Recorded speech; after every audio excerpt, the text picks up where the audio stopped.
सर्वांचे पुन्हा एकदा माझ्या एका नवीन व्हिडिओमध्ये सर्वांना श्री स्वामी समर्थ। तर आज रामनवमी आहे। रामनवमीच्या तुम्हा सर्वांना खूप खूप शुभेच्छा। तर आता आम्ही मंदिरामध्ये दर्शनासाठी निघालो आहोत। तर तसेच अजून मार्केटमध्ये मला खूप अशी खरेदी पण करायची आहे। तर बघू आता पुढे व्हिडिओमध्ये काय काय करणार आहे, काय काय नाही ते तुमच्यासोबत शेअर करणार आहे। तर त्यासाठी तुम्ही व्हिडिओ कुठेही स्किप न करता व्हिडिओ संपूर्ण पाहत राहा। व्हिडिओ आवडल्यास लाईक शेअर सबस्क्राईब करायला विसरू नका। तसेच बाजूला जे बेल आयकॉन आहे तेही प्रेस करायला विसरू नका आणि कमेंटमध्येही सांगायला विसरू नका। तर चला मग जास्त वेळ न घेता आपण व्हिडिओला सुरुवात करूया। रामनवमी निमित्त आम्ही राम मंदिरामध्ये रामाचे दर्शन घेण्यासाठी आलो होतो। अगदी 5-10 मिनिटाच्या अंतरावर आहे आमच्या घरापासून राम मंदिर।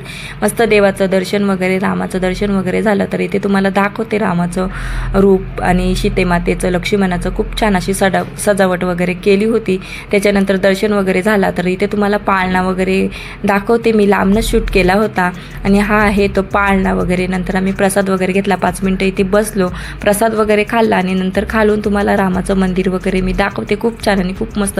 त्याच्यानंतर पाठीमागेच रामाच्या मंदिराच्या तळा वगैरे आहे। तर मग इथे आम्ही तळ्याच्या तिथे आलो आणि मस्त तळ्यामध्ये भव्य अशी महादेवांची मूर्ती प्रस्थापित केली आहे आणि पाणी असलं का पूर्ण मूर्ती बुडून जाते। आणि इथे बाजूला एकविरा मातेचं मंदिर आहे, मंदिराच्या बाजूला गार्डन आहे आणि खूप अशी गर्दी होती तिथे। तर आम्ही गार्डनमध्ये गेलो नाही गर्दी असल्यामुळे।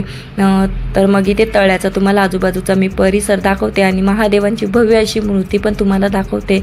तर खूप छान आणि खूप मस्त वाटते। इथे संध्याकाळी खूप लोक येत असतात बसायला, शुद्ध हवा घेण्यासाठी, वॉकिंगसाठी। तर त्याच्यानंतर तिथनं निघालो आणि लगेचच मार्केटमध्ये सायकलच्या दुकानात आलो, कारण माईला इथे सायकल घ्यायची होती। तर सायकल वगैरे घेतली आणि मग घरी आलो। तर इथे तुम्हाला दाखवते माईची सायकल कशी वाटली ते कमेंटमध्ये सांगा। नंतर मग दिवाबत्ती वगैरे करायची होती ती करून घेतली, देवाची पूजा वगैरे करून घेतली आणि मी इथे लागले स्वयंपाकाला। तर मी पुऱ्यांचं पीठ अगोदरच भिजून घेतला होता आणि आमरस पण अगोदरच बनवून ठेवून फ्रीजमध्ये ठेवून दिला होता। आणि आता इथे वरण भात आणि बटाटे वगैरे उकडत टाकले होते कुकरमध्ये। तर इथे ना मी कांदा, लसूण, मिरची, कढीपत्ता, कोथिंबीर वगैरे कट करून घेतली आणि आता पुऱ्या बनवून घ्यायच्या होत्या। तर इथे पुऱ्यांचा पीठ वगैरे एकदम मळून घेतला आणि छोटे छोटे गोळे तयार करून घेतले आणि पुऱ्या वगैरे तयार करून घेतल्या। तळलेल्या वगैरे मी तुम्हाला काही दाखवल्या नाही, डायरेक्ट तुम्हाला आता जेवणच मी दाखवते। तर इथे मस्त असे गोळे वगैरे बनवून घेतलेले पण दाखवते आणि भाजीची तयारी पण कांदा, लसूण, कढीपत्ता, कोथिंबीर वगैरे कट केलेला। त्याच्यानंतर दाखवते तुम्हाला जेवण। तर इथे मस्त आमरस तयार करून घेतला होता, पापड, मिरगुंडे, कुकरमध्ये भात होता आणि इथे बटाट्याची भाजी सुकीच बनवली होती आणि डाळीला फोडणी दिली होती, डाळ उकळत होती। आणि इथे मी देवासाठी मस्त असा नैवेद्य काढून घेतला होता।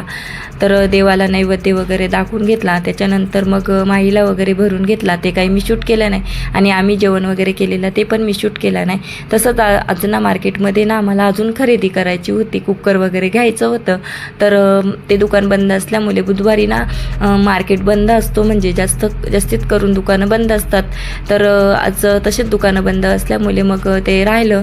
मग जेवण वगैरे आता माझं झालं आहे, सर्व आवरून घेतलं आहे आणि आता मग सर्व आवरून घेतलं आहे आणि खूप अशी गरम होत होती, पूर्ण भिजले होते मी, एवढी घाम फुटला होता मला। तर आता मी व्हिडिओचा करते एंड कसा वाटला ते तुम्ही मला कमेंटमध्ये सांगा। आवडला असेल